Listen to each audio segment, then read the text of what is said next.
আমাদের মঞ্চে উপবিষ্ট অল গেস্ট, বিভিন্ন রাজনৈতিক দলের বিভিন্ন দায়িত্বপ্রাপ্ত পদাধিকারী, আমি একটা একটা করে নাম বললে অনেক সময় লাগবে, তাই সবাইকে একসঙ্গে অ্যাড্রেস করছি। আমাদের জনতা উন্নয়ন পার্টির রাজ্যের যারা পদাধিকারী, জেলার পদাধিকারী, ব্লকের পদাধিকারী এবং এআইএমএম মিম পার্টির রাজ্য সভাপতি ইমরান সোলাঙ্কি ভাই, অ্যাডভোকেট আদিল হোসেন সাহেব এবং আমাদের এসডিপিআই পার্টির কর্ণধার এবং আমাদের বিশেষ অতিথি আজকের দিনে আমাদের খোয়েব আমিন সাহেব, যিনি প্রদেশ কংগ্রেসের জয়েন্ট সেক্রেটারি হিসাবে রাহুল গান্ধীর দ্বারা নিযুক্ত হয়েছিলেন। গতকালই আমাদের পার্টিতে জয়েন করার জন্য কংগ্রেস সর্বোচ্চ নেতৃত্বর কাছে রিজাইন পাঠিয়ে দিয়ে উনি আমাদের দলে আজকে জয়েন করেছেন।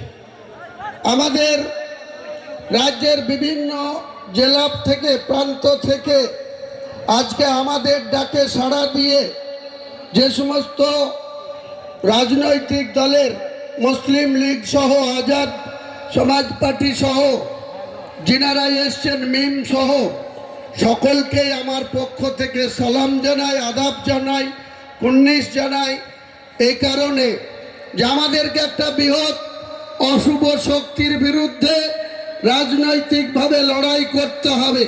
সেই লড়াইয়ে আমরা যদি একা লড়তে যাই, আবার কোনো রাস্তা দিয়ে এই সমস্ত বেঈমানরা, বিশ্বাসঘাতকরা, মুসলিম বিরোধী সহ সংখ্যালঘুদের বিরোধীরা, সংখ্যালঘু মানে শুধু মুসলিম না, আদিবাসী সহ, শিডিউল কাস্ট সহ, ওবিসি সহ অনেক ব্যক্তি আছে। মুসলিমদের কি শুধু সংখ্যালঘু সংখ্যালঘু বলে চালিয়ে দেওয়া হয়?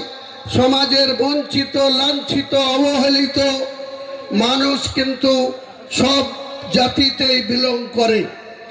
তাই আমি বলবো যে আমরা যে লড়াইয়ে ডাক দিয়েছি, আমি নিজে কাউকে অহংকার দেখাই না, কিন্তু অহংকারও আমি বরদাস্ত করি না। আমি নিজে যেমন কাউকে অহংকার দেখাই না, কোনো ব্যক্তি যদি আমার সাথে অহংকার দেখায়, তার অহংকারের কিন্তু আমি মোকাবেলা করার জন্য প্রস্তুত থাকি।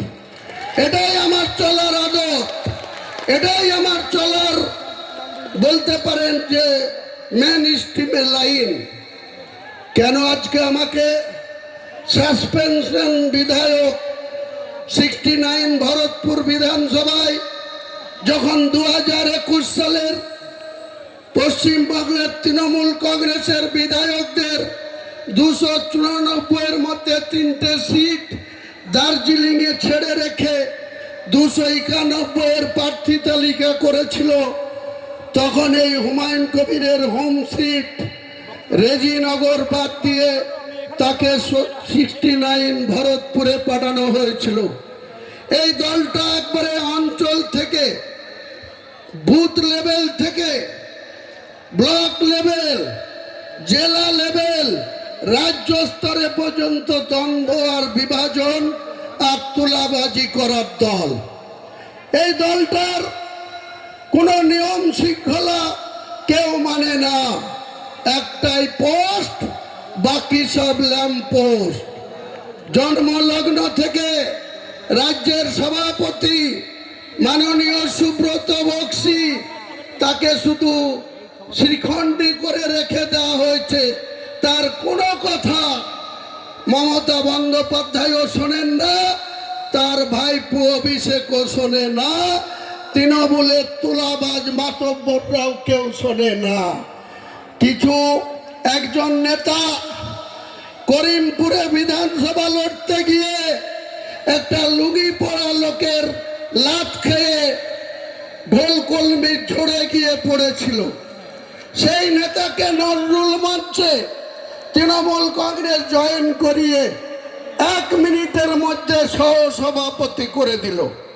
তার কাজ হচ্ছে তৃণমূল ভবনে বসে বসে তোলাবাজি করা, কমিশন খাওয়া।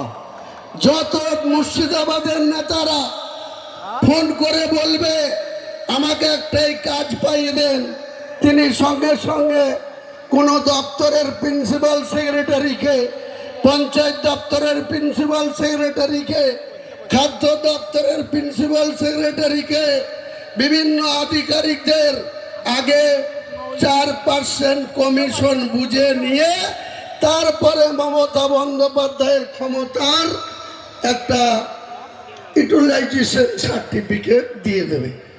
তা আমরা বলতে চাই, বাংলার মানুষ আপনারা বহু আশা নিয়ে, আমরা বহু আশা নিয়ে 34 বছরের যে সরকার চলতো, শুরুতে তারা অনেক ভালো কাজ করেছিল জ্যোতিবাবুর নেতৃত্বে। পরবর্তীকালে দিন দিন যত দীর্ঘমেয়াদী ভাবে বাংলার মানুষ লেফট ফ্রন্টকে ক্ষমতা দিল, ধীরে ধীরে তারা ক্রমশ দুর্নীতিতে জড়িয়ে পড়েছিল। আমরা এক একটা ব্লকে 2টো করে সংগঠনের নেতার মোকাবেলা করতে হতো। একটা হচ্ছে পুলিশের ওসি আর একটা লোকাল কমিটির সম্পাদক। এই দুজনের বিরুদ্ধে আমাদেরকে লড়াই করতে হয়েছে।